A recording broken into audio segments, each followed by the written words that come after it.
So this is my main file. When I go back into animation 5 years ago, I I grabbed the first thing I could find, and it was this, and all my ideas and stuff went into this. So this is a compendium of a lot of ideas. Some of them are absolute rubbish. I did one of the very first things after I did the bird flight cycle is I did a run cycle here. So that's this. That yeah, I'm just sketching out some. What is that? Oh, this is Transporter, the movie. Um, the bull run, yeah, that's the mechanics of that. And then my very first film that I ever made, I'd started making the Transporter movie, and then COVID hit, and I got a great idea. I thought it was great for another movie, which became a man walks into a bank. See there, I've got a guy, and the whole movie is about 2 minutes 20, and this is the whole movie right here. And basically, so that was the idea of the movie, and I just storyboarded it out here roughly, and you can see how much it's been overworked and worked on and whatever. But this is what the whole movie, all 2 minutes 20, was based on this. It's quite an easy movie to make because basically it is 2 minutes 20, but it's the same scene played out twice, one with a mask, one without a mask. So you can divide that by two, maybe 1 minute each side with a bit of time for credits or whatever. But that was the storyboard for it in this folder when I started. So that was almost 5 years ago. This is some ideas for more movies, and I've got some planning here. Everything goes in here. All my ideas. This is the start of the painter. And then I was doing some animation cycles, ideas for courses, etc. Everything lands up in this folder. Here, when I started doing the painter, I sketched out, or actually wrote out all my ideas for him, his basic moves and everything on the very first films. I did about 5 or 6 shorts. They were each about 1 or 2 minutes each. And here I was planning his walk, put the tin down, stand up, put the ladder up, climb the ladder, pick up the tin, blah blah blah, and then reverse it all the way out. And that was the initial kind of thumbnail of the painter, and he became like that. I think I took the cigarette out. He was looking a little bit like the character Andy Cap, which is a cartoon character from Scotland, Glasgow, I think. I was going to give him options with the paintbrush. He ended up, I had to put the paintbrush somewhere, so I thought him carrying a ladder and one of these rolly paintbrushes on a long handle would be problematic. So I went for the handheld paintbrush and stuck it in his pocket, which no painter will do. But this is art we're working with here, so it's not reality. So here's Painter in Paris became a movie, and that was all the ideas there. It's just my walk cycle, breaking it down. Oh, this is rather funny. I don't look at this often.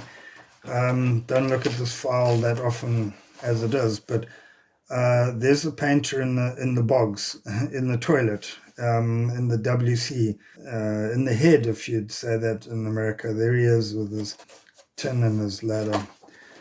Don't know how quite to work that into a film. This was Painter in Paris, the final scene, and one of the shorts, the tunnel scene, and this was going back to this would have been the Train Spotter, Painter in Venice, all my ideas, and then I started building out a bigger movie. I don't want to say better, but a bigger movie, and this became what I've called the Painter on Safari, and this is a whole movie, all 30 minutes, which will be compressed into 20 minutes. This is a whole movie right here. This is a whole movie. I've expanded from that, obviously, but every little twist and turn in the movie is in there. And then I'll start expanding on it here. This, for instance, is the opening scene. That's the airport or the airstrip out in the bush that he arrives in. And this is the very opening scene where the plane's flying in and I've got the bird, etc. This is the second scene where he goes on his walkabout, or he goes for a walk. It became a walk on the wild side, which is scene 2. This is the initial idea. You can see if you go and watch that part of the movie, it's changed totally. And that's what happens. This is just a book of ideas and sketches. This is from scene 3, the bush lodge on the cliffs. And then I'm also sketching out other ideas like the python, the leopard, zebra. All my ideas go into this book.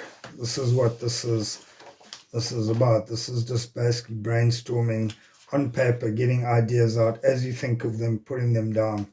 And then here I am breaking down some of the work that's gone into the movie. We don't have to go through everything. Let's see what this was. Okay, yeah, this is right at the end. And this is me breaking down the whole movie into parts. Part of the difficult part of animation is cutting stuff out, and I think I had something like 10 parts to this movie, which I had to cut down to 8, and then I also had to cut down a lot of the stuff even in those 8. So this is me just trying to work out here. You see the minutes here. I'm trying to compress this whole movie into less than 20 minutes, because that's a good length. You can get in under 30 minutes, but 20 minutes is a good length, it seems, for short films. We'll see if it ends up being that, but that's the planning of it there. Just some more ideas for the movie. And another movie, Coffeeville. And then this is the sketch, the storyboard, if you want to call it, for the very first scene. So this is all the very first scene there. This is for the next movie, which will be a long way away. This is a paint in Provence, where he goes to paint some chateau in the south of France. And here's some of my text going into the movie here. And also some of the scenes, breaking down some of the ideas, just putting a lot of ideas in at this stage.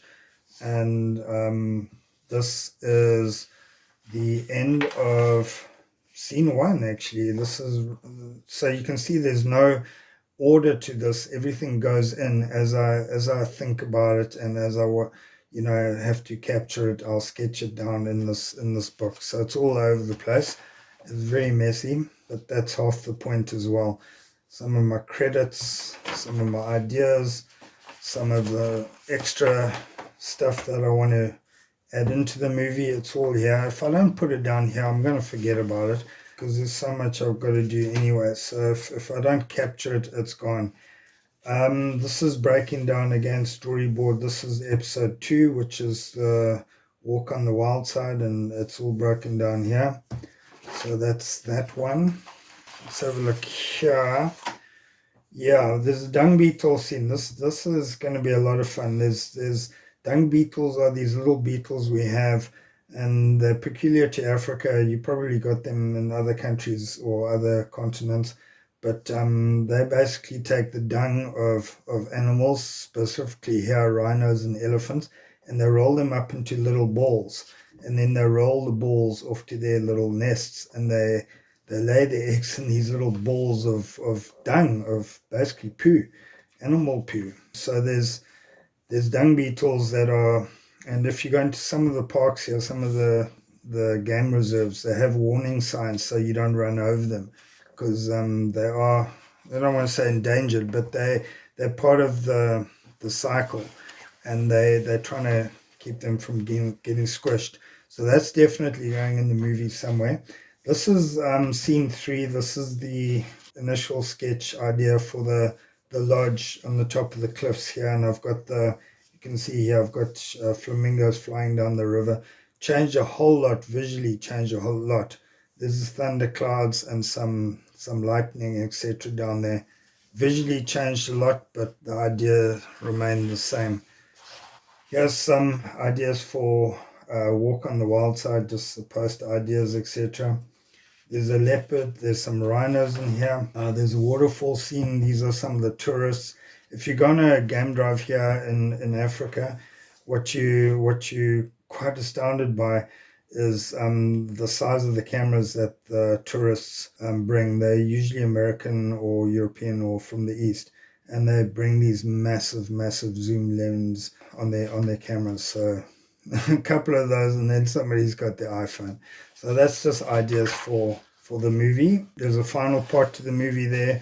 This is a scene where the wildebeest cross the river. It's a bit of a classic scene in East Africa and Tanzania, I think it is, between Tanzania and Kenya, where they migrate for the rains and they cross this river, and there's a lot of crocodiles in the river.